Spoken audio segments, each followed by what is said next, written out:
I veliki pozdrav svima, dobrodošli u moj novi video. Ljudi moji, evo me tačno nakon 9 mjeseci i došli smo u tu, da kažemo, novu sezonu i evo već 5 godina kako zajedno kao kanal, da kažemo, rastemo i kako ja snimam klipove. Bit će u četvrtak 5. juna.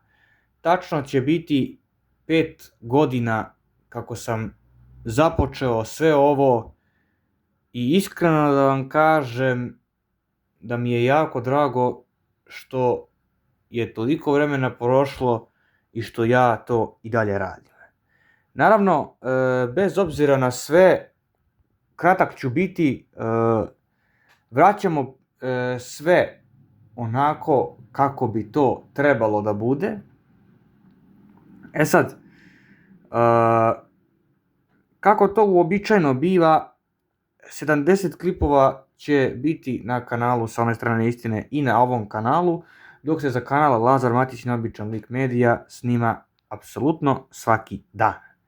Bez obzira na to, ukoliko bude došlo do nekih većih mogućnosti, može se desiti da se nastave klipovi na ovom kanalu, kao i na kanalu Sa one strane istine, i redovnije nego što se mislilo.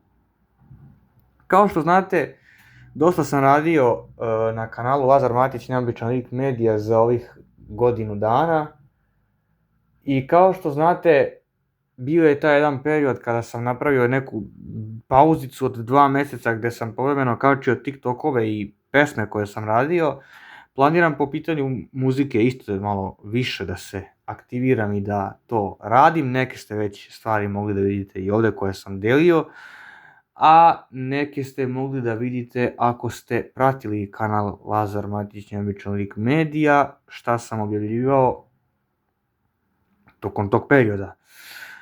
Da ne duljim ja dalje, ovo je neki mali uvodni deo za povratak. Želim vam se zahvaliti na 80 subscribera tačno i želim vam se zahvaliti na toj nekoj vrsti podrške, pa idemo dalje u nove radne pobjede. Tako da, bez daljeg odugovlačenja, ja ću da se bacim na tematiku današnjeg videa. Za ovu godinu sam rešio također da radim serijal Kako, jer nekako smatram da je to nešto što najviše trenutno sada se i može raditi na ovom kanalu. Dakle, što se toga tiče, danas ćemo o YouTube pomoći pričati o rešavanju problema sa kvalitetom zvuka i slike u opremljenim video snimcima na YouTube. Dakle, problemi mogu da budu različitih sorta, kako da kažem, i mogu se rešiti na različite načine. Ako je u pitanju problem sa zvukom, ako se na primjer desi da se zvuk ne reprodukuje, to je problem koji se veoma lako može rešiti i on se rešava najčešće pomoću video editora preko kojeg ste uređivali vaš video zapis ili preko video editora na Windows uređajima. Ukoliko se zvuk reprodukuje samo na računaru, a i ne na mobilnom uređaju, problem može da nastane iz toga što video zapisi obično imaju stereo zvuk u sebi, što je meni iskreno malo nelogično, jer vrlo dobro znam razliku između mono i stereo zvuka, ali ajde da kažemo da je tako. Šta se tu dešava? Dešava se to da stereo zvuk se reprodukuje ako koristite slušalice iz jedne u drugu slušalicu. Znači, ide iz digitalnog oblika u analogni oblik. Kada je u pitanju telefon,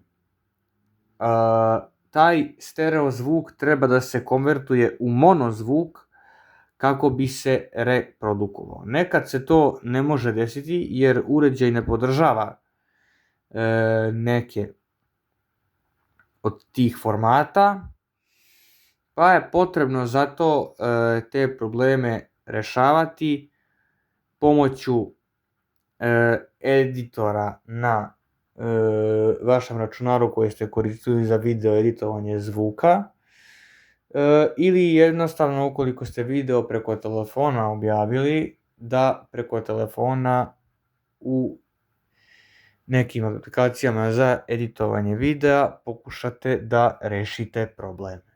Sada, šta imamo dalje? Kada dođete u situaciju da to treba da popravite, preporuke su najčešće da bude brzina, da kažemo nekih po kadru 30 do 50, eventualno 90 megabajta.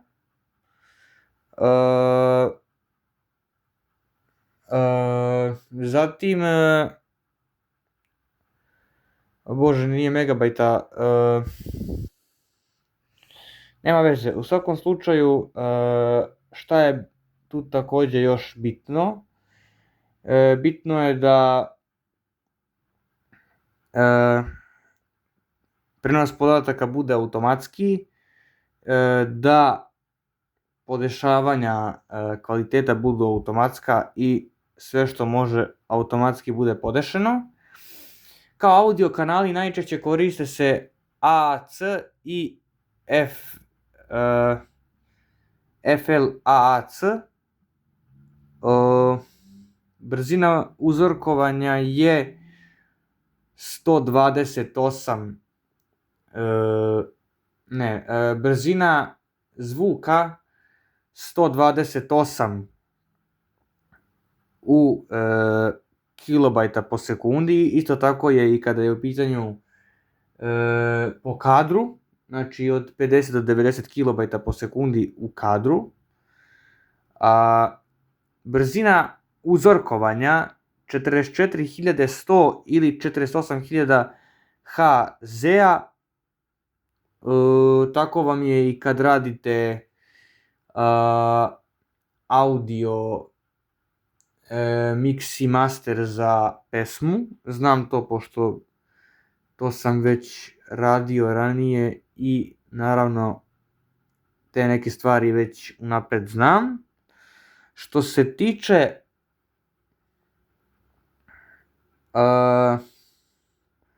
podešavanja kvaliteta slike, moguće je da ako vam se desi da neki video neće da se reprodukuje u 4K kvalitetu i nekim drugim kvalitetima, da nešto nije bilo u redu vezano za sliku tog videa prilikom otpremanja.